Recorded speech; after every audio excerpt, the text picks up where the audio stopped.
Hola, estamos en otro episodio de la Semana Política aquí en El Mostrador TV. Hoy día me encuentro con dos personas muy interesantes para que conversemos del liderazgo presidencial. Estamos con Carlos Huneus, politólogo, profesor de la Facultad de Derecho de la Universidad de Chile, y con Claudio Fuentes, analista político y académico de la Universidad Diego Portales. Bienvenidos y gracias a ambos por este contacto. Esta semana está en la sala de la Cámara de Diputados, hoy día precisamente, la discusión del tercer retiro, la posibilidad de un tercer retiro de los fondos de AFP. En ese sentido, ¿cómo llegamos a este escenario? Y lo quiero enlazar con el liderazgo presidencial. ¿Qué responsabilidad tiene el liderazgo presidencial, el liderazgo que ha tenido el presidente Piñera en su segundo gobierno y sobre todo desde que llegó la pandemia a Chile, para que estemos discutiendo un tercer retiro? ¿Y por qué hago énfasis en el tercer retiro? Porque la solución para que la gente sortee lo más difícil de la crisis que ha generado toda esta situación de la pandemia sigue siendo que la gente se rasque con sus propias uñas y que no haya algo que la gente sienta que el Estado de Chile los está protegiendo. Claudio, partamos contigo. A ver, bueno, gracias por la invitación, Marcela. A ver, yo creo que en primer lugar hay que tomar un contexto. A mi juicio, el elemento gravitante acá es que después del estallido social y el acuerdo político del 15 de noviembre, la autoridad presidencial se diluyó, a mi juicio. Pierde protagonismo, el poder se desplaza hacia otros actores y por lo tanto estamos en un contexto de una evidente transición hacia un nuevo tipo, nueva forma o régimen político, y eso hace que la autoridad presidencial propiamente tal se esté diluyendo. Entonces la capacidad que tiene un presidente hoy día de imponer su agenda, de disciplinar a los actores, más si además no va a ir a reelección y además con una coalición que está mirando un contexto político distinto en el futuro.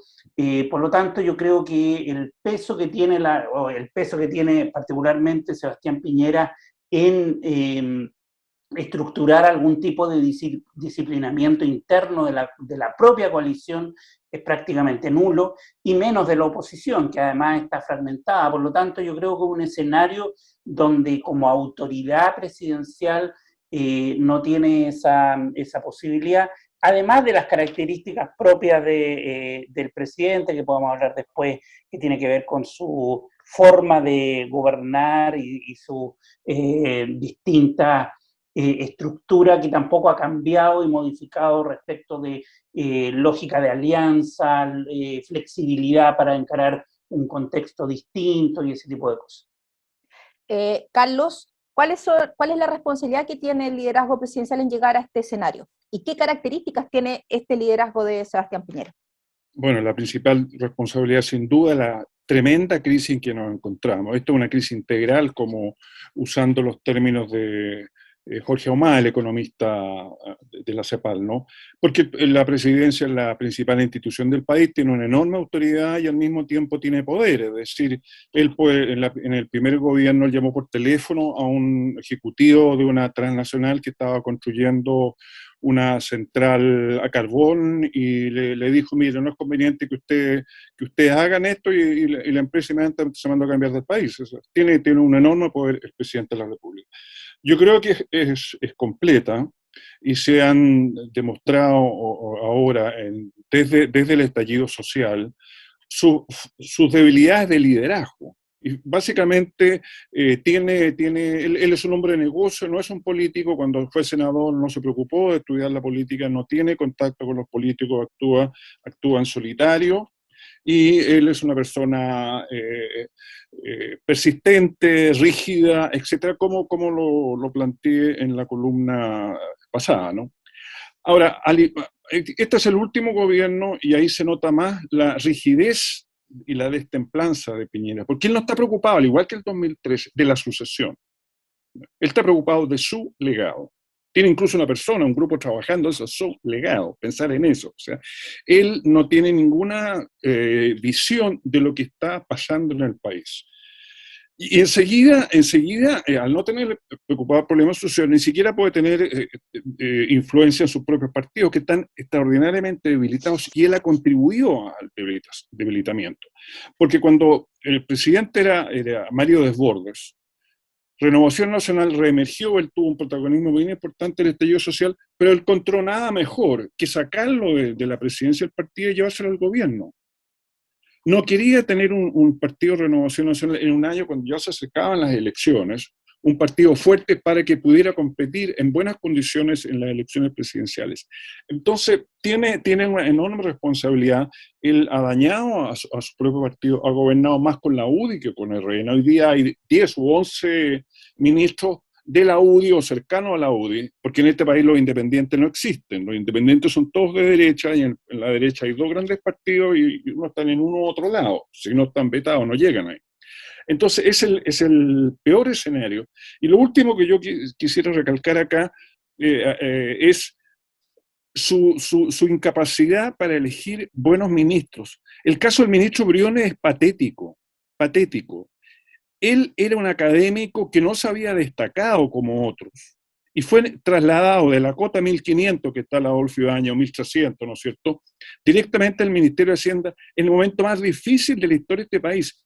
Después lo hemos visto como candidato presidencial, las cosas que ha dicho, la entrevista que tuvo con Mónica González en la red fue impresionante, no dijo una idea, y ese señor estuvo 15 meses a cargo de las platas del país. Ahora, bien sabemos que el presidente también es jefe de todos los ministerios, jefe del Ministerio de Hacienda. Por lo tanto, ahora se llega a tener que recurrir a los fondos de pensiones para aquellos que tienen todavía fondos de pensiones, porque hay un porcentaje, un número muy considerable de trabajadores que no van a estar en condiciones de retirar. Eso tiene que ver con Piñera en la forma de hacerlo. Y también hay cómplices pasivos en eso, que son quienes están al lado de él, y quienes están en el sector económico, que son sus amigos con los cuales ha trabajado y los cuales ha peleado, que no han hecho no han movido un dedo para que esta cosa termine, y este señor, de una vez por todas, se ponga serio y gobierne en función de todos los chilenos y no en función de sus propios intereses. Tan simple como eso.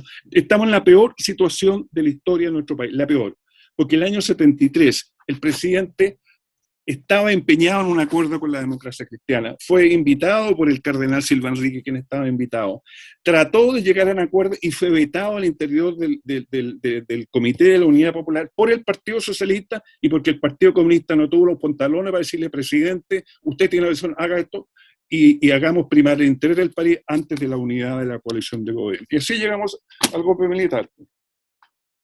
Aquí las democracias no terminan por golpes, sino que terminan, como dijo el economista, estranguladas. Y la presidencia de Sebastián Piñera, la segunda presidencia, está estrangulando la democracia chilena.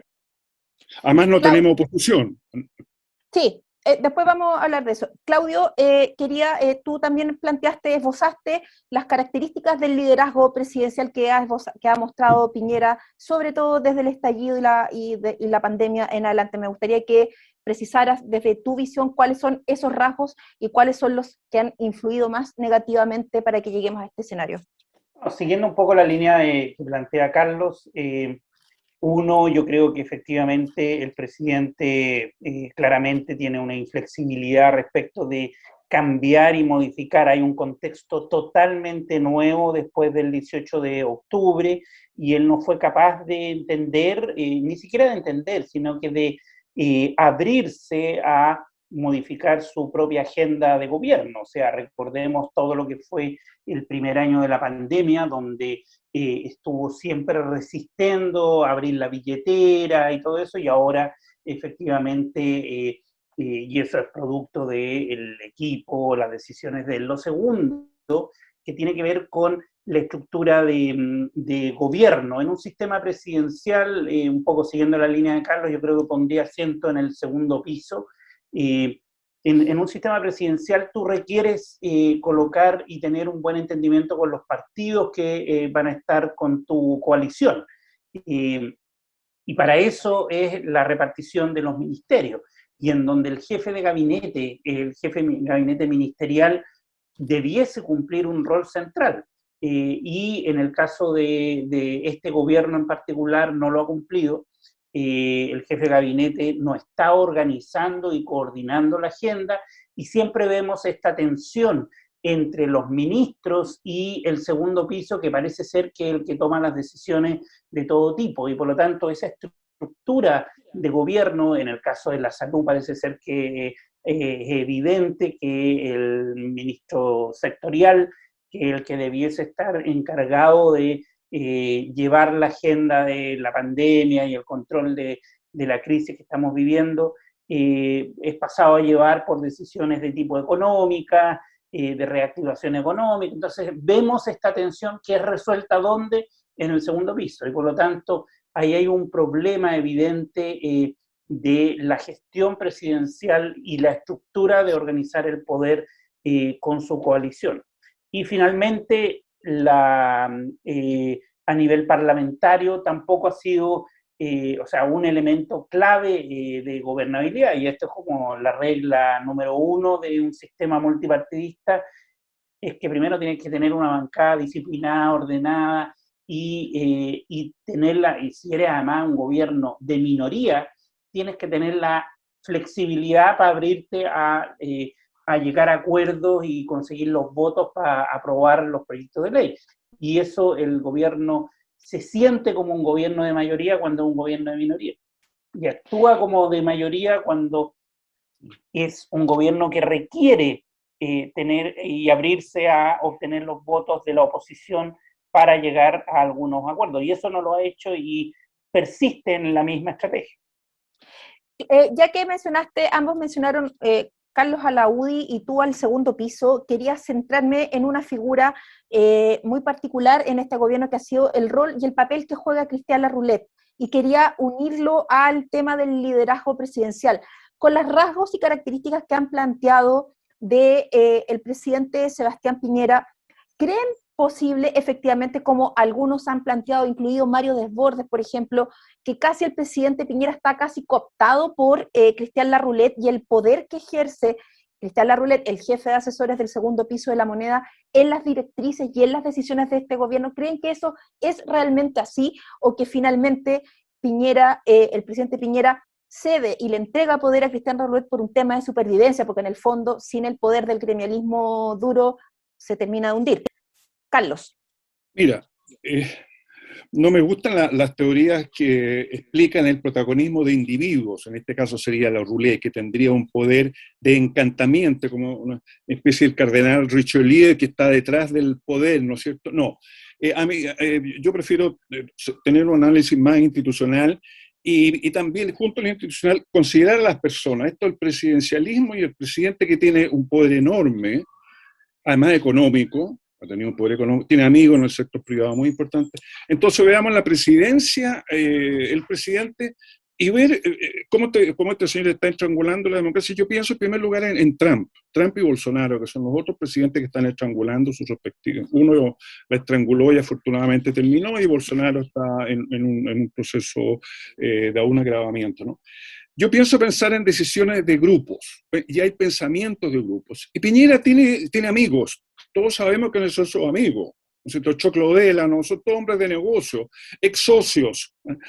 Uno de ellos, naturalmente, es Larroulet, porque está ahí en el segundo piso, pero no tenemos información real de qué es lo que hace, ¿ya? Y yo no le atribuiría la responsabilidad a Larroulet de los fiascos que ha producido el presidente. Hay un libro muy, muy interesante de un psicólogo que estudió los grandes fiascos de la política exterior norteamericana, como la Vía de Cochino, preguntándose cómo es posible que gente tan inteligente, Kennedy y todos sus asesores, aprobara invadir Cuba apenas subió la presidencia. Entonces la explicación que hay es ver cómo funcionan los grupos y que toman decisiones, que todos individualmente son muy inteligentes, pero asumen algunos errores que no se corrigen más adelante y se lleva a un desastre. Entonces aquí han habido fiascos de Piñera. Uno el 18 de octubre y otro con la pandemia, y han seguido otros después, ¿no es cierto? Entonces, en ese grupo que rodea al presidente, que no lo podemos saber y no me interesa saber tampoco quién es, no es necesario identificarlos. ¿Ya? En este país somos buenos para identificar a las personas, pero no entender el procedimiento de las organizaciones, ¿no?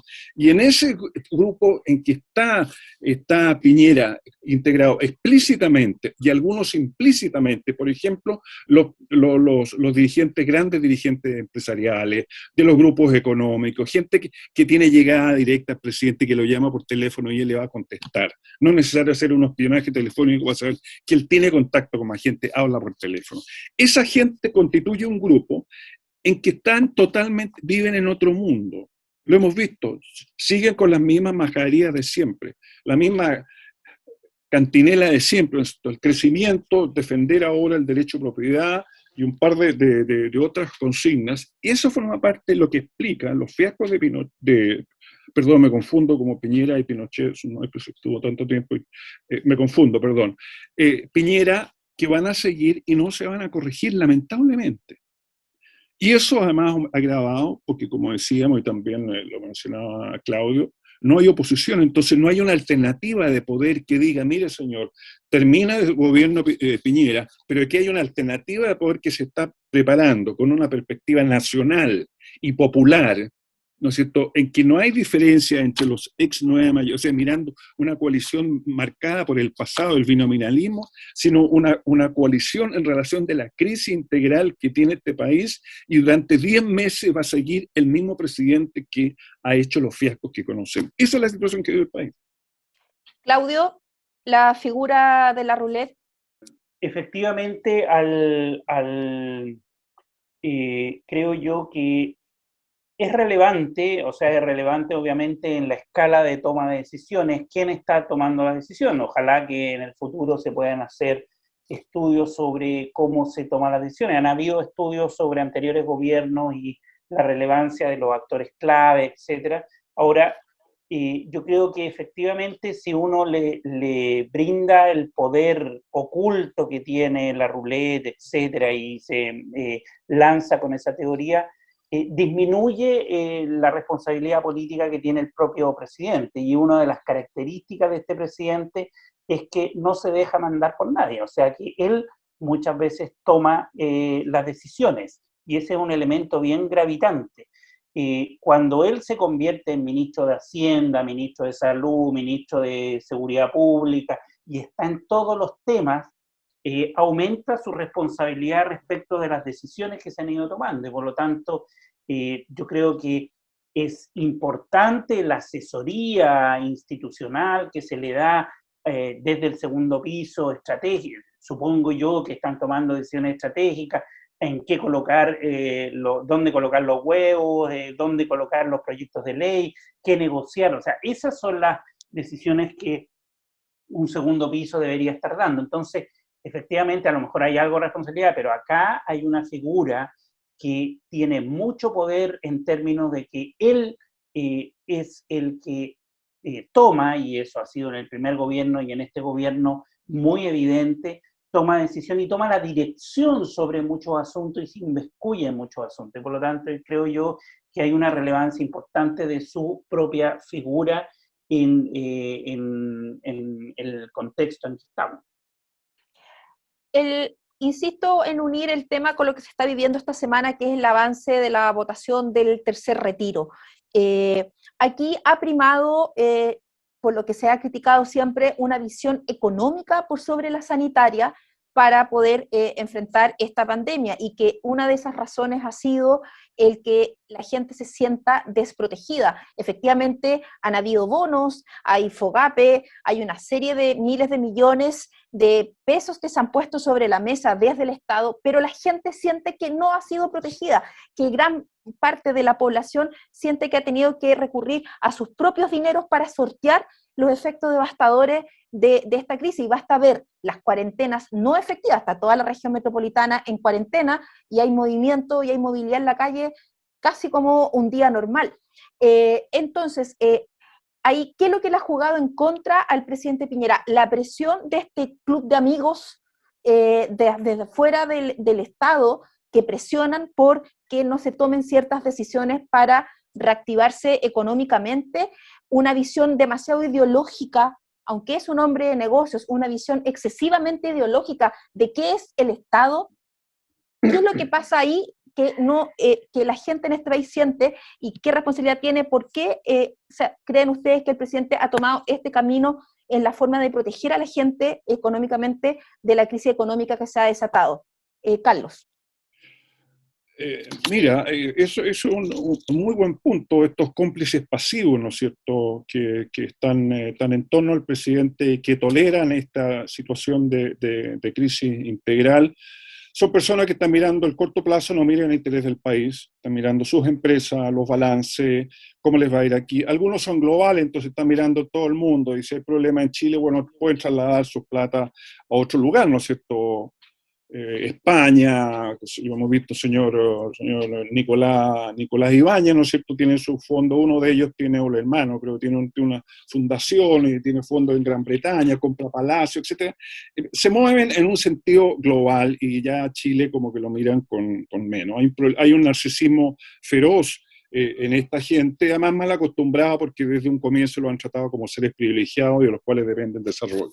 Eso es el primer punto. Segundo punto, es que este país es un país que ha sido despolitizado en relación a la política de partido, a las elecciones, a la participación electoral, pero esto no es un país que esté despolitizado en términos de la preocupación de lo que está pasando y el sentido de la política.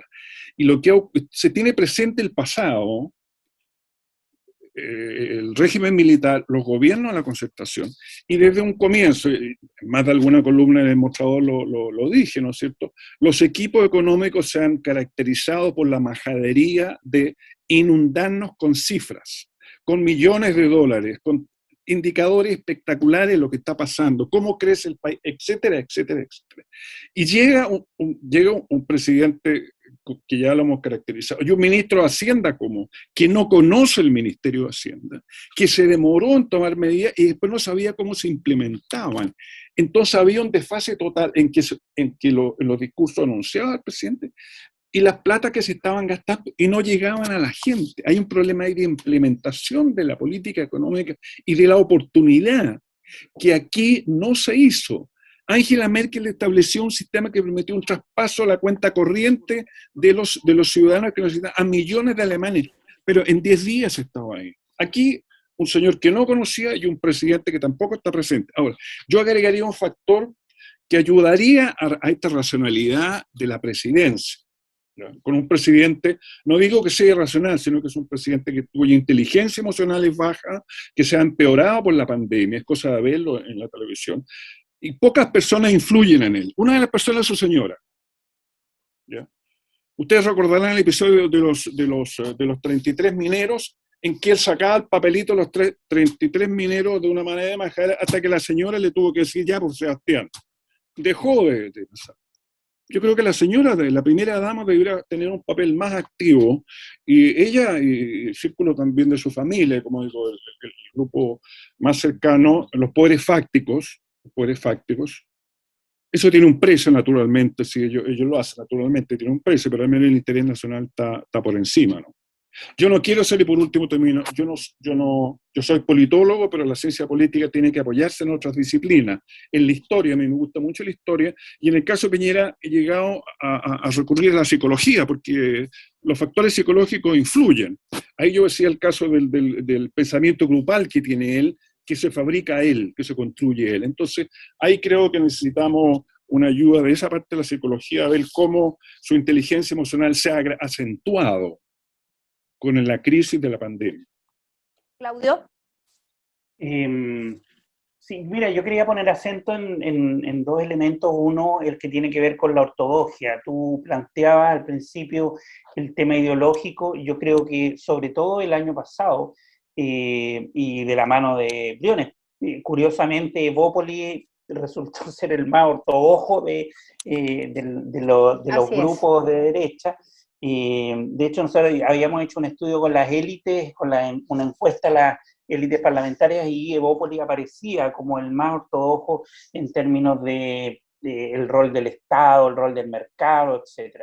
Entonces, bien coherente con la posición que tomó Briones, Yo lo podría ilustrar, por ejemplo, en la primera propuesta que hizo el gobierno para la ayuda económica a la ciudadanía, que fue darle un bono de 65.000 pesos que se reducía en 3 meses y se pensaba que en 3 meses esto se resolvía. O sea, esa visión, como Carlos planteaba, cortoplacista, pero que además no entiende que esto no es solamente un bono.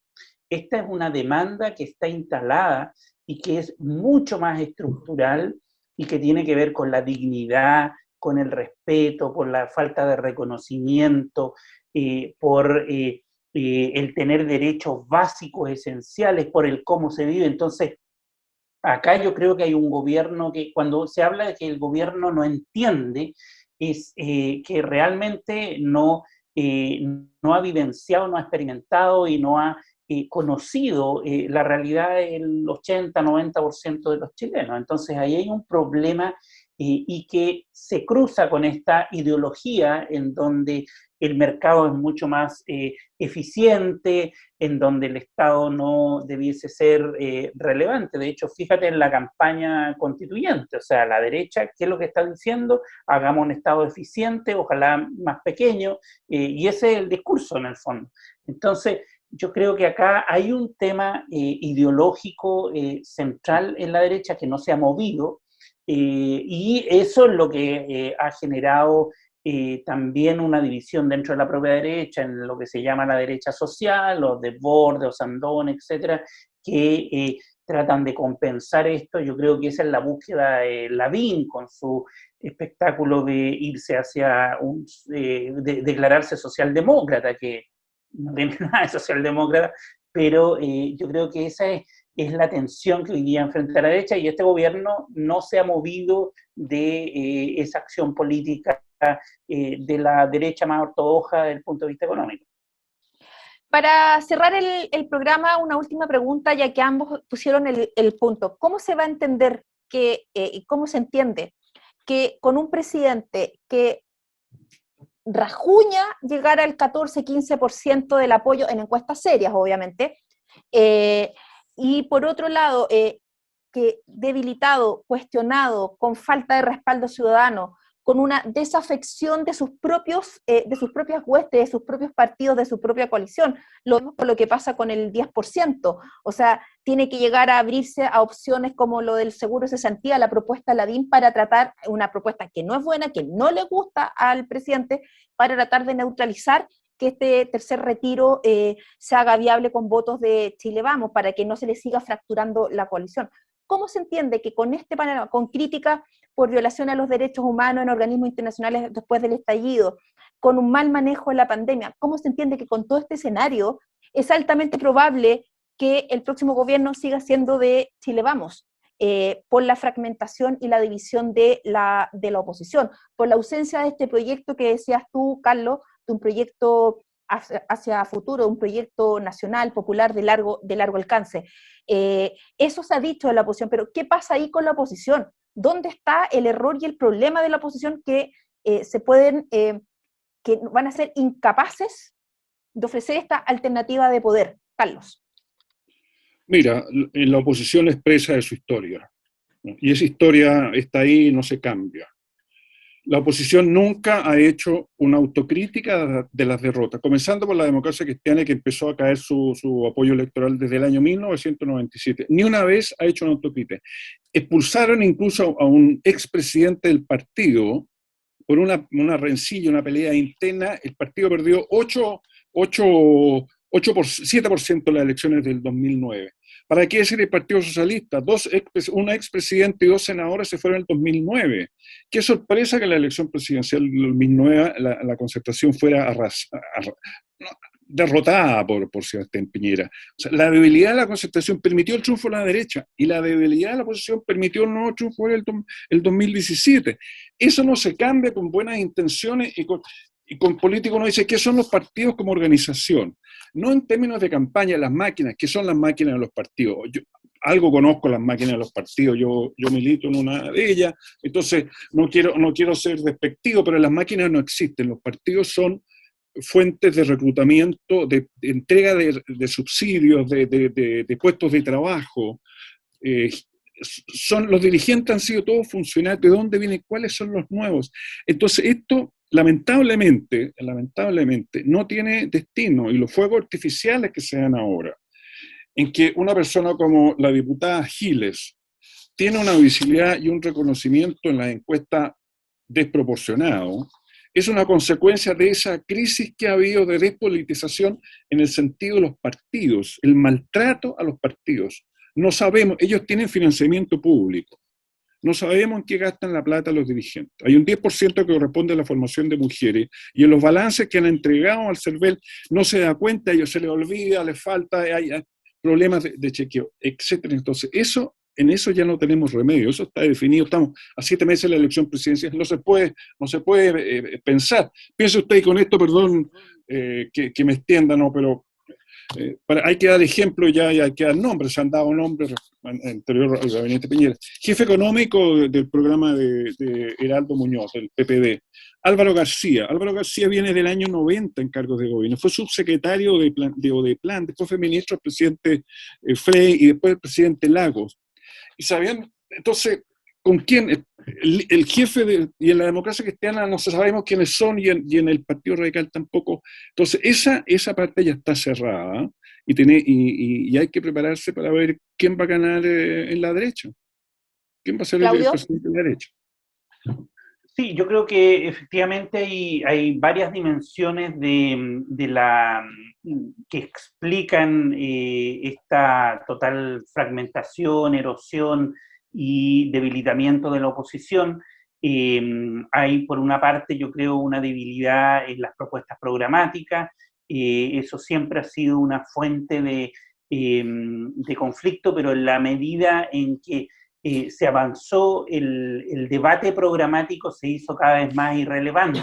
Y ese es un problema. Yo creo que al principio de la transición, sobre todo los primeros programas, convocaban a grupos de intelectuales, actores políticos que pensaban, que desarrollaban ideas, que desarrollaban un plan de trabajo, y eso llega al momento, yo creo que culmine cuando un dirigente político dice: yo no me leí el programa, y está apoyando a la candidatura de una presidenta de la República. O sea, tú llevas a un nivel en donde lo programático se transforma en subsidiario a el interés de poder. Ese es un primer problema. El segundo, que en parte mencionaba Carlos, tiene que ver con la desvinculación territorial. Aquí Garretón, Luna y otros han escrito bastante sobre el problema de los partidos de centrarse en el interés de la captura del Estado y no en el vínculo territorial. Y ahí hay un problema serio, que además lo tienen las nuevas fuerzas políticas como el Frente Amplio. El Frente Amplio tiene un serio problema de que no tiene una bajada territorial relevante. Y lo tercero es la renovación. A mi juicio, el problema fundamental es que no son capaces de generar nuevos cuadros, y si hay nuevos cuadros, rápidamente entran en estas lógicas de poder, y esos nuevos cuadros son los que van refrescando a los partidos políticos, y eso ha sido hecho con resistencia de los partidos. Piensa todo en la inclusión de las mujeres, por ejemplo, en la inclusión de los indígenas, inclusión de actores fuera de Santiago, por ejemplo, en las candidaturas. O sea, hay una resistencia de concentrar el poder, y eso evidentemente afecta el desempeño de los partidos. Bueno, quedan 11 meses de gobierno todavía y harta pandemia por delante, por desgracia, así que lo más probable es que vamos a tener que seguir conversando y analizando este tema precisamente del liderazgo presidencial y las responsabilidades de dicho liderazgo en las cosas que pasan cotidianamente en este país y cómo se sortean estas crisis. Le quiero dar las gracias a Carlos Huneeus y a Claudio Fuentes por la participación en este programa, y nosotros seguimos la próxima semana en otro episodio de La Semana Política. Hasta luego, chao. Chao, Carlos. Chao.